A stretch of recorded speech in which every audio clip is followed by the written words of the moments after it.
নমস্কার, আমার কাছের মানুষজন, আপন মানুষজন, আসলাম চান্দার বিলে শাপলা তুলতে। এই জায়গায় মাত্র কয়েকদিন আগেও শুকনা ছিল, মানুষ ধান কেটে নিয়েছে।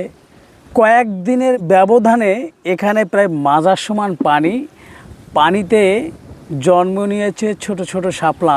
একটা সময় ছিল এই চান্দার বিলে প্রচুর শাপলা দেখা যেত, একদম সাদা সাদা শাপলা, যতদূর চোখ যায় শুধু শাপলা আর শাপলা। তার সাথে ছিল শামুক এখন পাওয়া যায় না, বিলুপ্তর পথে। শাপলা যদিও বা পাওয়া যায় কিন্তু সেই রকম না, কারণ শাপলার প্রচুর চাহিদা, প্রচুর দাম। ছেলেমেয়েরা এমনকি অনেক বয়স্ক মানুষও শাপলা তুলে নিয়ে বাজারে বিক্রি করে তাদের সংসার চালায়। আপনারা দেখেন কিভাবে শাপলা তুলছি। দর্শক, এই দেখেন শাপলার সাইজ, এই একটা এই একটা মাজার সমানই হবে, যেহেতু পানি মাজার সমান, শাপলাও মাজার সমান হবে। এটা হচ্ছে সুন্দি শাপলা বলে এটাকে।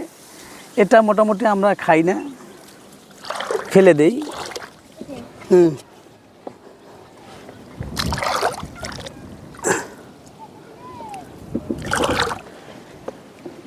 শৈশবে অনেক শাপলা তুলেছি ভাই, বেছে বেছে মোটা মোটা, যেগুলোর এই ডগা একদম নীল হয়ে গেছে, সেই শাপলাগুলো তুলেছি।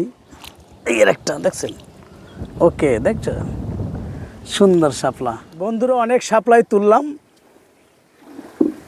ভিডিওটি কেমন লেগেছে অবশ্যই কমেন্ট করে কিন্তু জানাবেন, কারণ আপনার জানানোর ভিতরেই আমার এই ভিডিও করার সার্থকতা লুকিয়ে রয়েছে।